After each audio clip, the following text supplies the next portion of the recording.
आपण आज आंबा आणि नारळची चटणी बनवणार आहेत। हे ओळा नारळ, हे आंबा घेतलेला आहे एक, आणि हा नारळ घेतलेला आहे अर्धी वाटी। या मिरच्या आहेत 2, हा लसूण घेतलेला आहे, हा आळ्याचा तुकडा घेतलेला आहे, ही कोथिंबीर आहे, थोडंसं जिरं आणि मीठ। आता आपण मिक्सरच्या भांड्यामध्ये हे सगळं घालूयात। आता आपण हा नारळ घालूया त्याच्यामध्ये मिक्सरच्या भांड्यामध्ये। हे आपण ह्या लहान लहान 6-7 पाकळ्या घेतल्या आहेत लसणाच्या।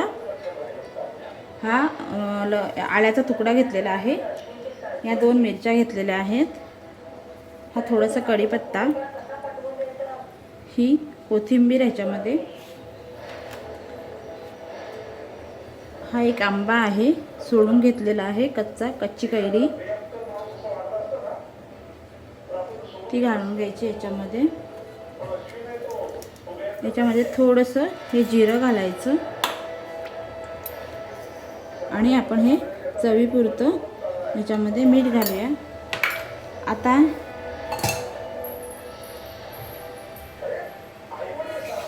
याच्यामध्ये थोडंसं हे जाडसर वाटून घ्यायला आपल्याला थोडंसं पाणी घालायचं आहे।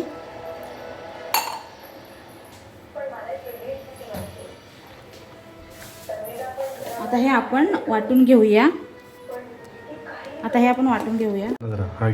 ही बघा आपली चटणी झालेली आहे, एवढी जाड ठेवायची आणि मस्त मस्त झालेली आहे बघा, आंबट आंबट लागते मस्त। आणि जर माझी ही रेसिपी तुम्हाला आवडली असेल तर सबस्क्राईब करा, लाईक करा, शेअर करा आणि कमेंट करा।